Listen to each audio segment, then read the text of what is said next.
Welcome back. Before tonight's highly anticipated merge on Survivor, we have to catch you up on all things Survivor.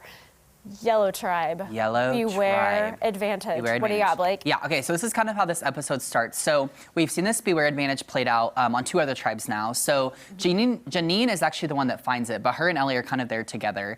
It's that same advantage where you open it and you have to collect a bead from each individual tribe member to then, I believe they get an immunity idol if they're able to collect it. I sure hope her chin heals right. Me Side note. too. Yeah, and it's funny because online you read today that they were like, it's healing, but I'm like, I'm not sure it is. Yeah, so I hope it gets better for her. But anyway, so it's interesting because we've seen everyone has kind of like a different tactic doing this. And she definitely used Ellie to kind of help her collect them. But what's funny is along the way, Sammy realizes that like there's a reason they're doing this and tells Gabler like, hey, we just gave her an immunity idol basically. And then they're like really mad, but they can't take it back. Because it is an odd thing for someone to all of a sudden do something on this show.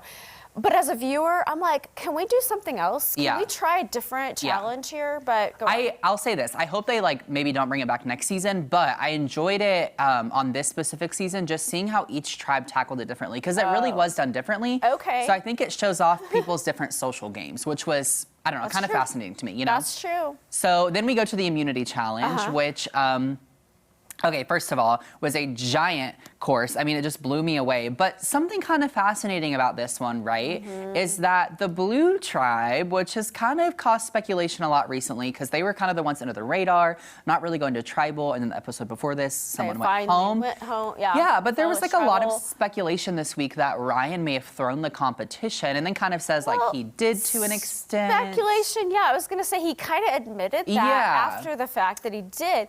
And, you know, this has happened on previous seasons, and it does not work. And I don't know if he hasn't watched that before, but, like, it really just throws you under the bus for the rest of the game. Well, and we see that it, like, stuff like that always backfires, which we'll get to later. But, yeah, so in this immunity challenge, the yellow and the red teams both were, they both won immunity. Yes. And then we see blue go back to tribal again, which we'll get to in a little bit. But okay, we're not there yet. No, because first, so after the immunity, we see the risk first protect return. But here's what's kind of weird, okay? And I didn't really understand what the show like creatives were trying to go for here.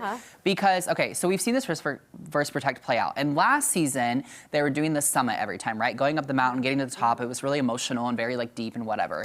Well, this season, they've kind of been like wading through the water, like literally walking through water, going to the middle and kind of making that prisoner's dilemma decision, right? Well, this time they rowed a boat. Yeah, well, they're taken to a barge and then they have to get in this boat, row to the shore, which I was like, I just don't understand the like one-off of like making it different, which just like confused me. Also knowing that the merge is coming, I'm like, this cold twist is probably done after this episode. I would think so. So I'm like, it's just kind of odd.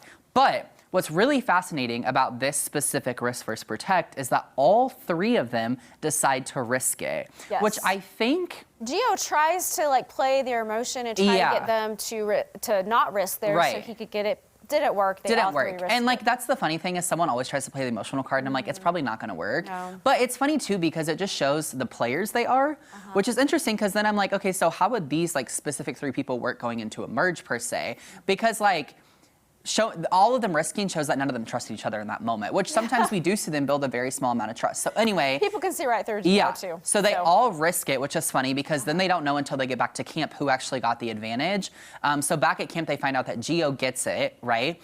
So he gets the knowledge is power advantage, which we've seen the past 2 seasons, which essentially is just, if I believe you have an idol, I ask you if you have an idol, it now becomes mine. So you shouldn't tell people when you get this. Like, that's the whole advantage, is that they don't know. But he does. So we'll get to that in a second. But so we end up at Tribal Council. The blue is there, as we said. We'll just cut to it. Geo is voted off, which I can't believe Ryan wasn't, because he's the one who got through the challenge. But maybe next week. And if we're being honest, Ryan's probably a bigger threat, in my opinion. But I think Geo was just kind of a wild card that they probably wanted gone, knowing the merge probably wasn't super far away. Okay, but where his demise is that, so we just talked about that knowledge is power. back at their camps, he tells Carla that he had it, even though he was like, I'm not going to tell anyone, I'm just going to play it safe. And I'm like, okay, and so then if he you tells him. Right, so then Carla and James are able to use that against him and be like, well, we have to vote him out because now he has an advantage, and we wanted him out anyway. Yep. So he's voted out. He's voted out. I am really excited for the merge episode. Tonight is the merge. Yes, tonight is the merge. What are you most excited about for? My favorite thing about the merge always is seeing who forms new alliances. Right. Because based off how the season's been going, I don't see any of these tribes actually sticking together and keeping each other safe. So I'm interested to see who aligns. But tonight, the merge episode right here on CBS at 7 p.m. Or, of course, you can stream it on Paramount+. So really good season so far, I think. What do you think? It is. I'm surprised. It doesn't seem like there's quite the bond that's been in the past, like you said. Yeah, absolutely.